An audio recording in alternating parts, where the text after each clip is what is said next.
आप सभी का लर्नर्स जिल में फिर से स्वागत है। सूरदास का संक्षिप्त परिचय। भक्ति काल के महान कवि सूरदास का जन्म 1478 यानी 1478 ईस्वी में हुआ था। उनके जन्म स्थान को लेकर मतभेद हैं। कुछ लोग इनका जन्म स्थान मथुरा के पास रेणुका क्षेत्र को मानते हैं, तो ज्यादातर लोग उनका जन्म स्थान दिल्ली के पास सीही को मानते हैं। महाप्रभु वल्लभाचार्य के शिष्यों में सूरदास सबसे प्रसिद्ध हुए। श्रीनाथ जी के मंदिर में भजन कीर्तन किया करते थे। सन 1583 में यानी कि 1583 में पारसौली में सूरदास जी का निधन हुआ। उनकी 3 प्रमुख रचनाएं सूरसागर, साहित्य लहरी और सुरसारावली में सुरसागर ही सर्वाधिक लोकप्रिय हुआ। सूर वात्सल्य और श्रृंगार रस के श्रेष्ठ कवि माने जाते हैं। उनके द्वारा वर्णित कृष्ण और गोपियों का प्रेम सहज मानवीय प्रेम की प्रतिष्ठा करता है। सूरदास की कविताओं पदों में ब्रज भाषा का निखरा रूप उतर कर आया है। सूरदास को अगर हम हिंदी साहित्य में चमकते सूरज से तुलना करें तो कोई अतिशयोक्ति नहीं होगी। उन्होंने अटल भक्ति को ही मोक्ष प्राप्ति का एकमात्र साधन माना है और भक्ति को ज्ञान से बढ़कर माना है। सूरदास के पद। इस पाठ के 4 पद सूरदास की लोकप्रिय रचना सुरसागर के भ्रमर गीत से लिए गए हैं।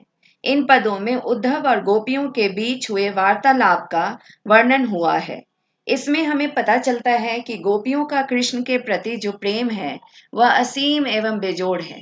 इसे किसी चीज से कम नहीं किया जा सकता है। उद्धव को अपनी राजनीतिक चतुराई के कारण गोपियों के ताने सुनने पड़ते हैं और उनको व्यंग्य का शिकार भी होना पड़ता है। अब हम पद के ऊपर चर्चा करेंगे। तो सूरदास के पद में पहला पद, उद्धव तुम हो अति बड़भागी, अपरस रहत स्नेह तगाते, नाहिन मन अनुरागी, पुरैन पात रहत जल भीतर, तारस देह न दागी, ज्यों जल मा तेल की गागरी, बूंद न ताको लागी, प्रीति नदी में पाँव न बोरियो, दृष्टि न रूप रागी, सूरदास अबला हम भोरी, गुड़ चाटी ज्यों पागी। इसका अर्थ है, श्री कृष्ण के सखा और संदेशवाहक उद्धव पर व्यंग्य करते हुए गोपियां कहती हैं कि तुम बहुत भाग्यवान हो, क्योंकि तुम दिन रात कृष्ण के साथ रहने पर भी उनके स्नेह, उनकी प्रीत से अछूते हो और ना ही तुम पे उनके प्रेम का कोई रंग चढ़ा है। गोपियां फिर कहती हैं, हे उद्धव, तुम कमल के फूल के पत्ते के समान हो, जो हमेशा जल में रहता है, पर उसके ऊपर जल का एक बूंद नहीं रुकता, कोई दाग नहीं लगता। यानी तुम दिन रात कृष्ण के साथ रहते हो, फिर भी तुम पर कृष्ण के प्रेम की कोई छाप नहीं, कोई असर नहीं। उद्धव की तुलना फिर तेल की परत चढ़े गागर यानी कि घड़े से करती हैं। जैसे कि तेल की परत लगे गागर को पानी में डुबो दो तो भी उस पर पानी का एक बूंद नहीं लगा रहता, उसी प्रकार उद्धव कृष्ण के स्नेह की छाया में रहते हैं, फिर भी उन पर कृष्ण की प्रीत का एक बूंद नहीं चढ़ता है। कृष्ण रूपी प्रेम की नदी के साथ होने पर भी उद्धव ने कभी अपने पांव उस नदी में नहीं भिगोए। गोपियां फिर व्यंग्य करते हुए कहती हैं उद्धव को कि प्रेम की मूरत के साथ यानी कि कृष्ण के साथ तुमने कभी प्रेम भरी दृष्टि नहीं डाली उस मूरत पर। लेकिन फिर मायूस होकर गोपियां कहती हैं कि एक हम हैं जो कृष्ण से इतने समय से इतनी दूर हैं, फिर भी उनके प्रेम में ऐसी पड़ी हैं जैसे चींटी गुड़ के प्रेम में पड़ती है। गुड़ से चिपट कर चींटियां अपने प्राण तक त्याग देती हैं, पर गुड़ के प्रति जो उसका लगाव है, जो प्रेम है, उसके मन में वो कभी खत्म नहीं होता। उसी प्रकार गोपियां अपने लिए कहती हैं कि हम भी कृष्ण प्रेम की पीड़ा सहते हुए प्राण त्यागने को तैयार हैं, पर दिल से उनका प्रेम कभी खत्म नहीं होने देंगे। इस पद के माध्यम से सूरदास ने असल में निर्गुण की उपासना पर व्यंग्य किया है। जो सांसारिक है यानी कि जो संसार में आया है, वो अवश्य एक दूसरे से प्रेम करेगा, यही सहज प्रेम है। कृष्ण से अलग गोपियां अपनी कोई पहचान नहीं मानती हैं। तो पहले पद की व्याख्या इस रूप में थी। अब दूसरे पद की व्याख्या, उससे पहले हम पद देखें।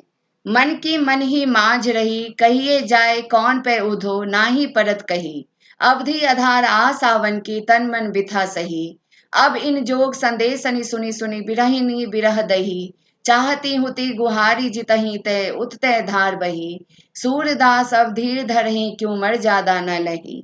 अब हम दूसरे पद जो अभी हमने देखा उसका अर्थ समझेंगे कि इसमें सूरदास जी कहते हैं कि अपने मन की पीड़ा उद्धव को बताते हुए गोपियां कह रही हैं कि हम अपने मन की बात और दुख दोनों को ही मन में दबाए हुए थी, कभी इस पीड़ा को किसी को नहीं बताया। कृष्ण के आने की आस में हम इस विरह की पीड़ा को सह रहे थे।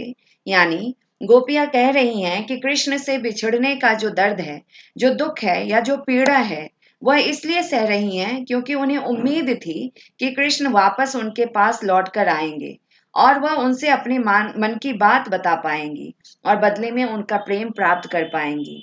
फिर उद्धव से मायूस होकर गोपियां कहती हैं कि तुम्हारे मुंह से कृष्ण द्वारा भेजे योग संदेश को सुनकर हमारी पीड़ा और बढ़ गई है, जैसे विरह की पीड़ा की अग्नि को योग के संदेश ने घी की तरह और भड़का दिया हो। मतलब जैसे आप आग में कभी घी को डलते हुए अगर देखेंगे तो देखेंगे आग शांत होने की जगह और भड़क जाती है।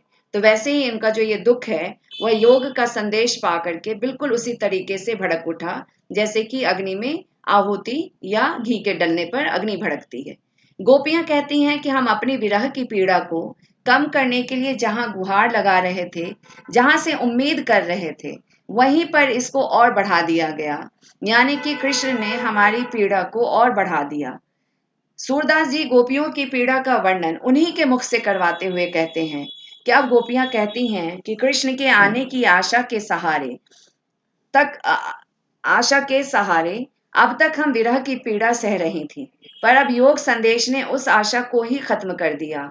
फिर उद्धव को खींचकर चिढ़कर दुख से तड़पते हुए कहती हैं कि कृष्ण ने प्रीत की परंपरा का उल्लंघन कर सब मर्यादाओं को तोड़ दिया है।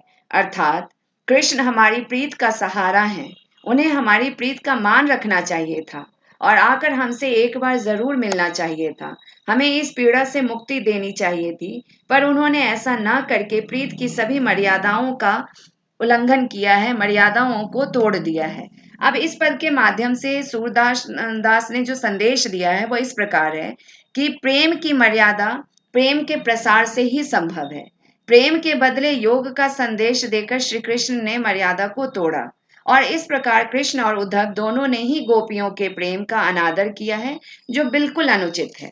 अब हम सूरदास के पद 3 पे चलेंगे और तीसरा पद कुछ इस तरीके से है। हमारे हरि हारिल की लकड़ी मन क्रम बचन नंद नंदनोर यह दृढ़ करी पकड़ी जागत सोवत स्वप्न दिवस निसी कान्ह कान्ह जकरी सुनत जोग लागत है ऐसो ज्यों करुई ककड़ी सूतो व्याधि हमको ले आए देखी सुनी न करी यह तो सूरति नहीं ले सौंपो जिनके मन चकरी। अर्थात गोपियां उद्धव से कहती हैं कि हे उद्धव, हमारा कृष्ण प्रेम तो हारिल पक्षी के पंजों में पड़ी लकड़ी के समान है।